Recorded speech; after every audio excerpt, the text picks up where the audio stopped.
Assalamualaikum warahmatullahi wabarakatuh. Halo teman-teman, kembali lagi bersama saya Diah Wahyu Ilahi, NIM 210541100007, kelas 1A, Program Studi Psikologi Universitas Trunojoyo, Madura.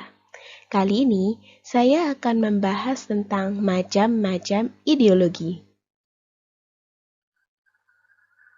Nah, jadi teman-teman, sebelum kita memasuki pembahasan, kita harus tahu dulu apa itu ideologi. Jadi, ideologi ini berasal dari dua kata, yaitu idea dan logos.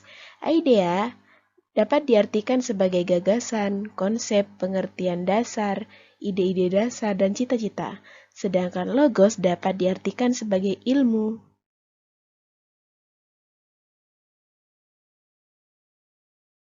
Jika secara harfiah, ideologi ini dapat diartikan sebagai ilmu mengenai pengertian dasar dan ide.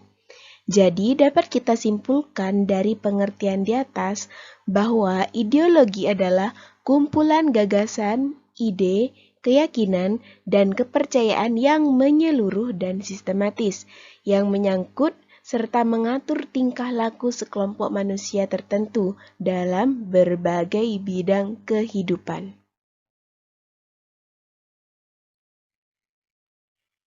Nah, sesuai dengan judul pembahasan kita kali ini, yaitu macam-macam ideologi dapat dibagi menjadi 4. Yang pertama liberalisme, yang kedua komunisme, yang ketiga Pancasila, dan yang keempat sosialisme.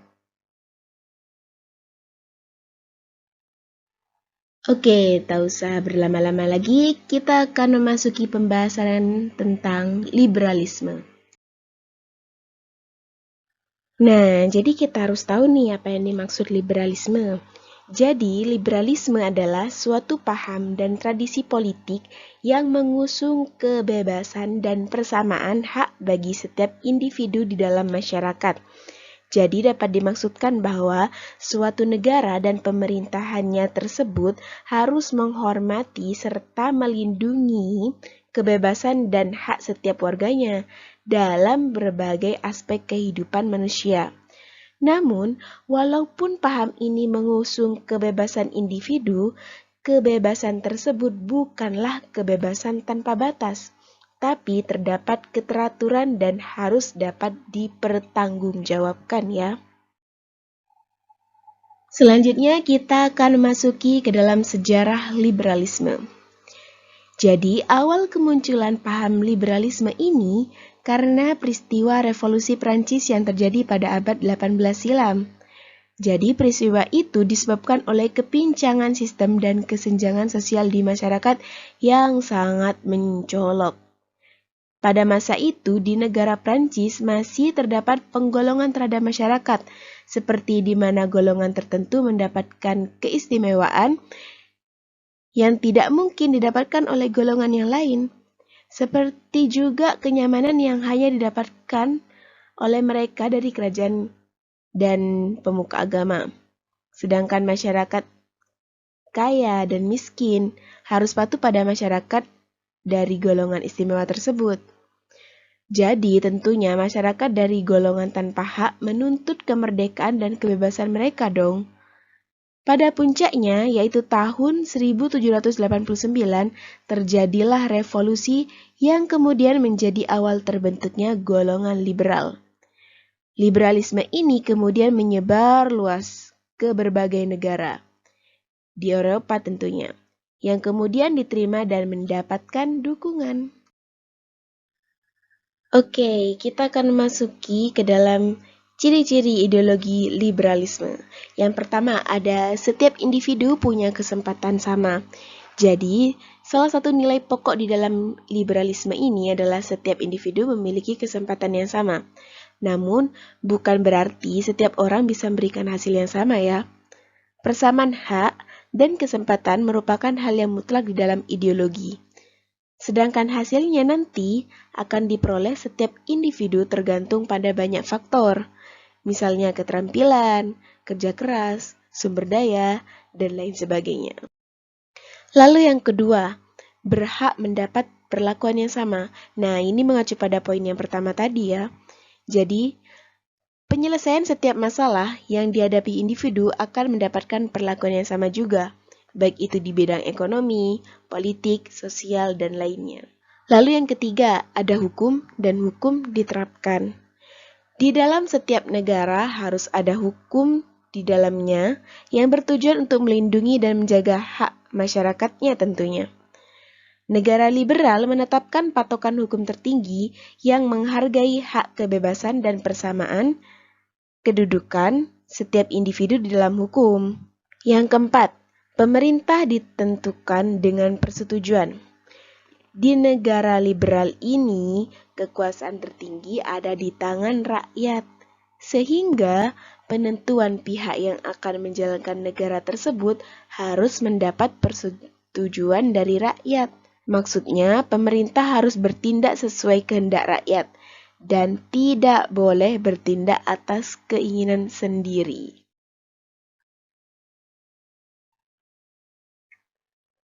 Yang kelima yaitu negara hanyalah alat.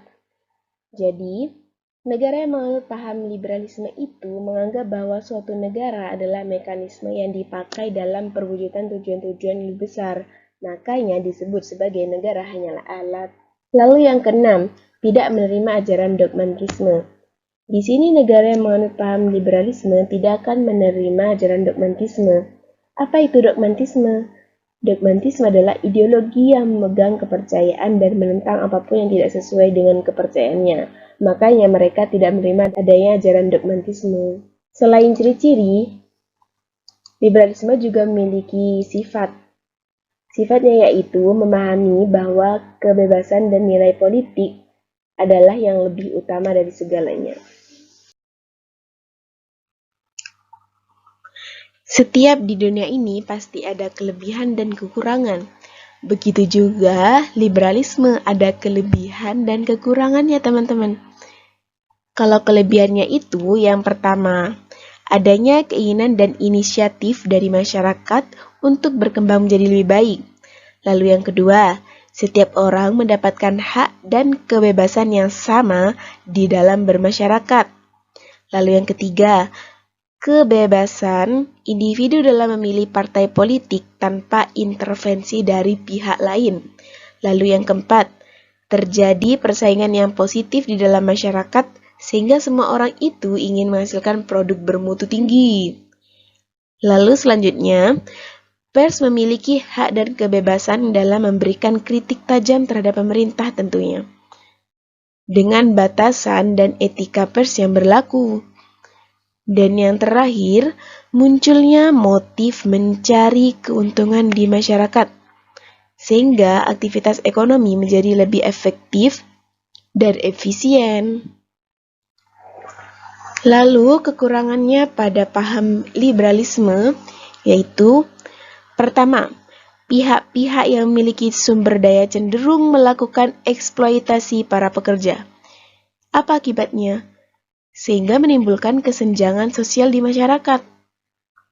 Lalu yang kedua, terjadinya monopoli terhadap masyarakat golongan kecil ataupun miskin. Yang ketiga, kebebasan pers seringkali dimanfaatkan oleh pihak-pihak tertentu untuk mencapai keuntungan. Yang keempat, timbulnya persaingan bebas. Akibatnya, pemerataan pendapat di masyarakat akan sangat sulit dicapai. Yang terakhir, munculnya kelompok masyarakat yang menganggap dirinya lebih tinggi derajatnya dari masyarakat lain, ataupun sebaliknya. Oke, pembahasan yang kedua yaitu tentang komunisme. Jadi di sini komunisme adalah ideologi yang berkenaan dengan filosofi, politik, sosial, dan ekonomi yang tujuan utamanya itu terciptanya masyarakat komunis dengan aturan sosial ekonomi berdasarkan kepemilikan bersama alat produksi dan tidak adanya kelas sosial, uang, dan negara. Berbicara tentang sejarah, pastinya komunisme ini juga memiliki sejarah, teman-teman. Jadi, Paham komunisme ini muncul pertama kali pada tanggal 21 Februari 1848 yang dicetuskan oleh Karl Marx dan Friedrich Engels di dalam sebuah manifesto politik. Nah, manifesto politik tersebut berisikan teori analisis pendekatan komunis yang tujuannya itu untuk perjuangan kelas masyarakat serta kemakmuran ekonomi yang pada akhirnya nanti akan menjadi sebuah gerakan politik paling berpengaruh pada kala itu, teman-teman. Jadi, ideologi ini muncul karena adanya kesenjangan ekonomi yang terjadi di belahan Eropa, terutama pada segi industri nih. Pada waktu itu, orang-orang yang memiliki kekuasaan cenderung mementingkan dirinya sendiri, serta menindas para petani dan buruh.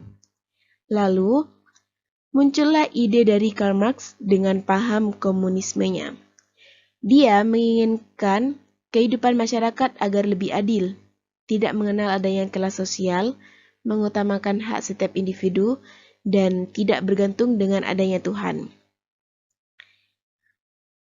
Lalu, awal kemunculan ideologi ini sangat diterima oleh masyarakat, hingga mengalami perkembangan yang sangat pesat di berbagai belahan negara. Bahkan ya, komunisme meraih puncak kejayaannya di negara Rusia, teman-teman, dengan terbentuknya Uni Soviet serta komunisme internasional atau yang biasa disebut Komintern. Di sini, tujuan dari Komintern itu untuk menciptakan masyarakat di dunia ini menjadi pengikut dari paham komunis. Tetapi, perkembangan ideologi tersebut menurun sejak berlangsungnya Perang Dunia Kedua sampai akhir Perang Dingin, yang biasa disebut Revolusi 1989. Dan pada waktu itu juga yang meruntuhkan paham komunisme serta bubarnya Uni Soviet di tahun 1991.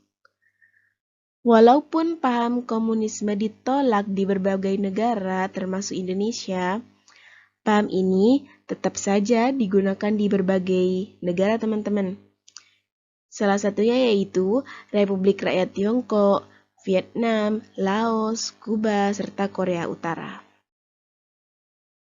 Bagaimana ciri-ciri ideologi komunisme? Jadi, ciri-ciri ideologi komunisme itu yang pertama ada sifatnya ateis. Sifat ateis di sini maksudnya tidak mengimani adanya Tuhan, menganggap bahwa Tuhan tidak ada kalau dia berpikir bahwa Tuhan itu tidak ada. Tetapi ketika berpikir Tuhan itu ada, maka keberadaan Tuhan itu terserah kepada manusianya. Lalu yang kedua, kurang menghargai manusia sebagai individu. Dibuktikan dengan ajaran yang tidak mengizinkan seseorang menguasai alat-alat produksi, teman-teman. Di sini yang ketiga, komunisme mengajarkan teori pertentangan atau perjuangan kelas. Lalu yang keempat, doktrin komunis salah satunya yaitu the permanent atau yang biasa disebut revolusi terus-menerus. Revolusi menyebar ke seluruh dunia, maka komunisme disebut go internasional.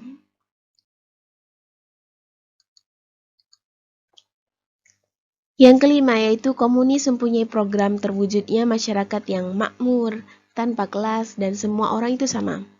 Tetapi untuk mewujudkannya itu ada fase diktator proletariat, teman-teman, yang mempunyai tugas membersihkan kelas lawan komunisme, terutama tuan tanah yang bertentangan dengan demokrasi nih.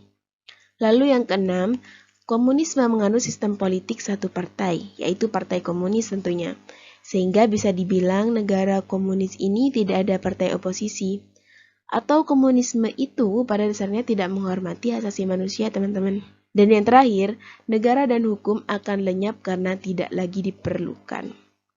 Selain ciri-ciri, komunisme juga memiliki sifat, teman-teman, yaitu bebas tetapi didasarkan pada seseorang yang berusaha, hambatan, dan rintangan. Selain itu juga kesenjangan ekonomi serta kesempatan hidup yang tidak merata. Itu sifat dari komunisme. Tidak hanya liberalisme yang memiliki kelebihan dan kekurangan.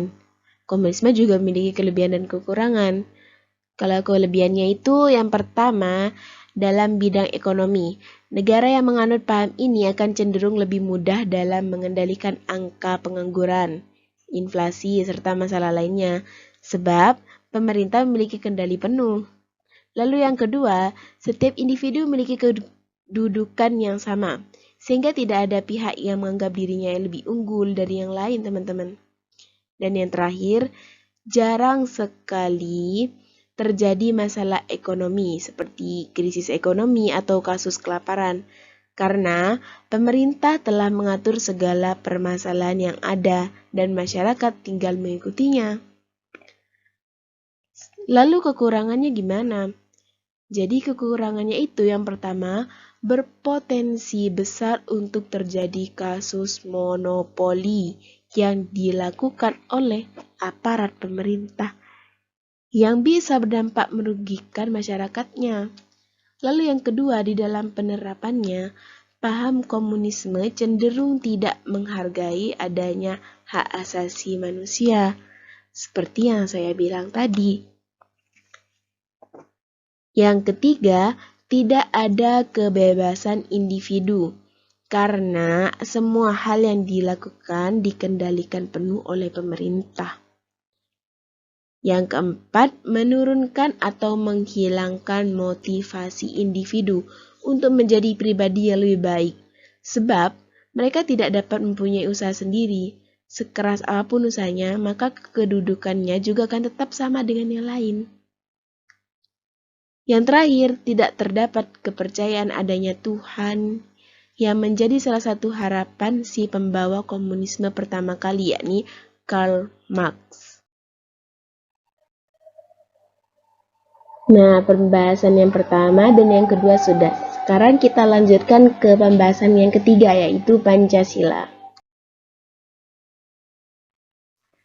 Jadi di sini yang dimaksud dengan ideologi Pancasila adalah kekuasaan yang diberikan kepada negara Indonesia secara keseluruhan, bukan milik perseorangan ataupun golongan ras masyarakat tertentu saja, melainkan milik bangsa Indonesia secara keseluruhan dari Sabang sampai Merauke. Selanjutnya ciri-ciri ideologi Pancasila. Yang pertama itu ada mengandung nilai. Mengandung nilai di sini maksudnya karakteristik pertama yang ada dalam Pancasila adalah mengandung serangkaian sistem nilai yang pastinya itu diyakini sebagai sesuatu yang baik. Dan nilai-nilai yang terkandung dalam fungsi Pancasila ini adalah cita-cita yang nantinya akan memberikan arah terhadap perjuangan bangsa dan negara. Itu maksudnya. Lalu yang kedua ada konsensus bersama. Konsensus bersama di sini maksudnya ciri kedua yang dijalankan dalam Pancasila ini selalu didasari pada serangkaian penerapan dalam sistem nilainya itu atas kepercayaan masyarakat. Sepenuhnya dalam kategori ini bermakna atas kesepakatan yang dijalankan untuk komitmen hidup bersama. Yang ketiga ada kesepakatan. Jadi sistem nilai yang terkandung dalam Pancasila telah diakui sebagai kebaikan serta kebenarannya kan dalam mempertahankan dan membentuk Indonesia tentunya. Melalui proses perkembangan inilah secara khusus sejarah bangsa tidak akan terlahir tanpa adanya peranan dari kesepakatan para pendiri negara, teman-teman. Hal ini sejalan dengan sejarah lahirnya Pancasila itu sendiri. Lalu yang keempat ada identitas nasional. Identitas nasional di sini maksudnya unsur yang terkandung dalam sistem nilai yang Pancasila telah memperoleh kekuatan konstitusional dipergunakan sebagai dasar negara sekaligus menjadi cita-cita luhur bangsa dan negara, teman-teman. Bahkan ya, lebih dari itu, semua kerap kali Pancasila dipergunakan sebagai contoh identitas nasional Indonesia. Selain ada ciri-ciri, tentunya juga ada fungsi. Nah, di sini fungsi Pancasila sebagai ideologi Indonesia yang pertama itu adalah Pancasila memberikan aturan konstitusi atas konsensus untuk dapat mengakomodir serangkaian perilaku yang dijalankan oleh segenap masyarakat.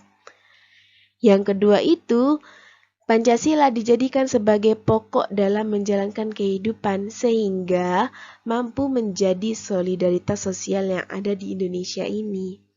Dan yang terakhir, Pancasila memiliki fungsi untuk menjadi motivasi dalam kehidupan bernegara.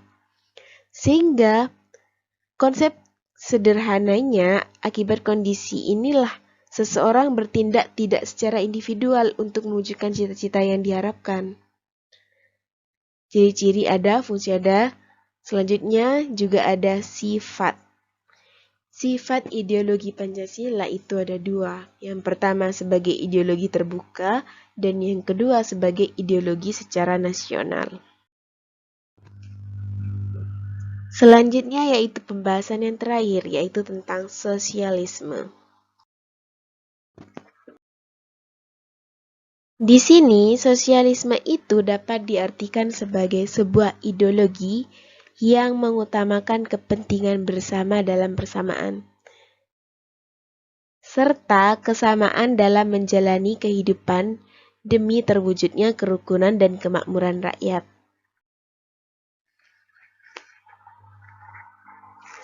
Tak lupa juga dengan sejarah sosialisme, teman-teman. Jadi, ideologi ini muncul sebagai reaksi adanya paham liberalis ekonomis dengan kapitalis modern pada akhir abad ke-18 dan awal abad ke-19 Masehi di Eropa. Paham sosialis muncul setelah terjadinya revolusi industri di Inggris, teman-teman, yang telah menyebabkan terjadinya ketimpangan antara golongan borjuis atau majikan dengan golongan proleter atau buruh. Di sini golongan borjuis telah menguasai alat produksi karena penguasaan modal tertimbun kepada mereka. Golongan mereka ini telah mendapat keuntungan yang sangat besar, sehingga menyebabkan mereka itu berada pada taraf kehidupan yang tinggi atau golongan orang-orang kaya. Sedangkan di sisi lain terjadi ketimpangan di mana golongan buruh dengan gaji rendah menyebabkan mereka itu semakin miskin, sehingga tinggal di tempat kumuh seperti di bawah jembatan, gubuk, dan lain sebagainya. Dari waktu ke waktu kesenjangan sosial dan ekonomi ini semakin terlihat. Dan itu menyebabkan sifat individualisme mereka tumbuh. Kesengsaraan kaum buruh akibat penindasan ini menimbulkan pemikiran para cendekiawan untuk merubah kesengsaraan itu. Oleh karena itu muncullah gerakan yang dinamakan dengan revolusi sosial. Tokoh yang sangat gigih dalam memperjuangkan perkembangan paham sosialisme ini antara lain Karl Marx pada tahun 1818 sampai 1883, Friedrich Engels pada tahun 1820 sampai 1895 dan kawan-kawannya. Ada 7 tokoh yang sangat gigih nih dalam memperjuangkan paham sosialisme itu.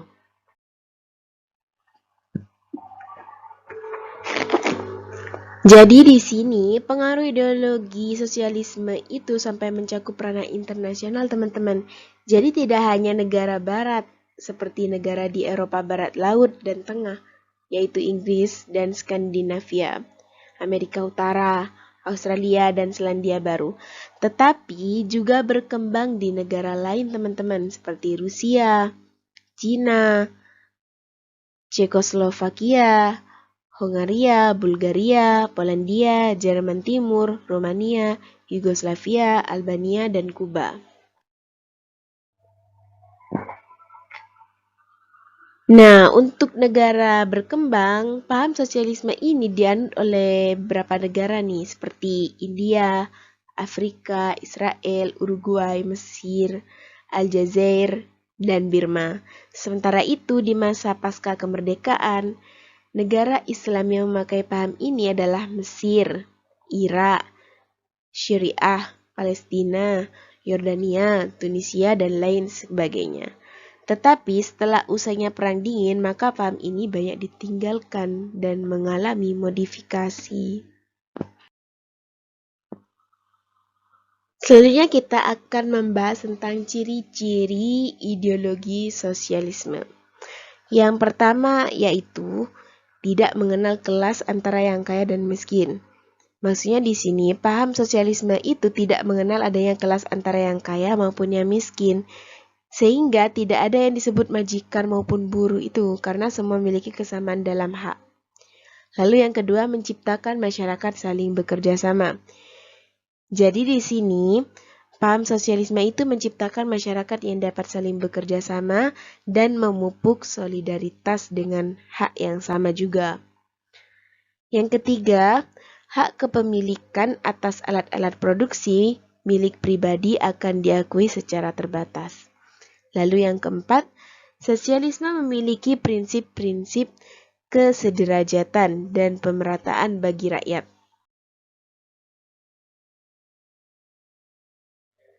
Lalu yang kelima ada terpengaruh oleh pemikiran ajaran agama. Di sini maksudnya dalam hal keagamaan, paham sosialisme itu terpengaruh oleh pemikiran ajaran agama bahwa manusia itu wajib tolong-menolong antar sesama, itu maksudnya.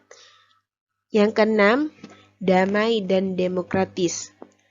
Jadi untuk mencapai kesejahteraan masyarakat, paham sosialisme itu melakukan dengan cara damai dan demokratis.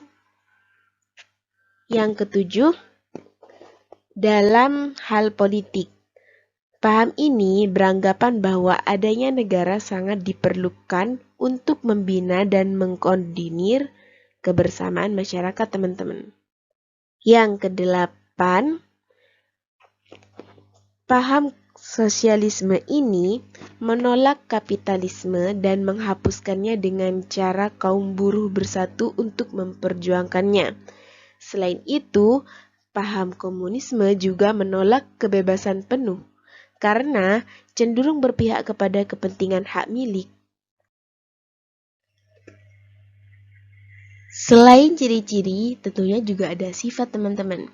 Sifat dari sosialisme ini yaitu meyakinkan para pengikutnya untuk memberikan kepercayaan yang lebih terhadap tatanan politik dengan mengutamakan kesejahteraan masyarakat yang merata, teman-teman. Sama seperti pembahasan sebelum-sebelumnya, ideologi sosialisme ini juga memiliki kelebihan dan kekurangan, teman-teman. Kelebihannya itu ada 4. Yang pertama, rasa solidaritas dan kebersamaan dalam gotong royong itu yang sangat tinggi dalam rakyatnya, teman-teman. Yang kedua, adanya pemerataan sosial sehingga tidak terjadi kesenjangan antara kaya dan miskin atau yang biasa disebut dengan budak dan majikan. Yang ketiga, dalam menyelesaikan setiap masalah, ideologi sosialisme ini selalu menggunakan cara demokratis. Yang terakhir, dalam paham ini, adanya keinginan menciptakan masyarakat sosialis dengan kejernihan dan kejelasan argumen, bukan dengan cara kekerasan dan revolusi. Selanjutnya, kekurangan ideologi sosialisme, yaitu setiap individu sulit untuk mengembangkan diri. Karena apa? Karena paham ini itu mementingkan kebersamaan dan gotong royong, sehingga tidak ada tuh waktu untuk setiap individu untuk berkembang. Lalu dengan adanya solidaritas yang tinggi tersebut, terkadang hak asasi manusia diabaikan demi kepentingan bersama. Dengan kita menggunakan paham sosialis ini, maka negara akan menyia-nyiakan potensi anak bangsa, teman-teman, dan tidak memanfaatkan kapabilitas mereka demi meningkatkan hasil produksi dan peningkatan hasil devisa negara.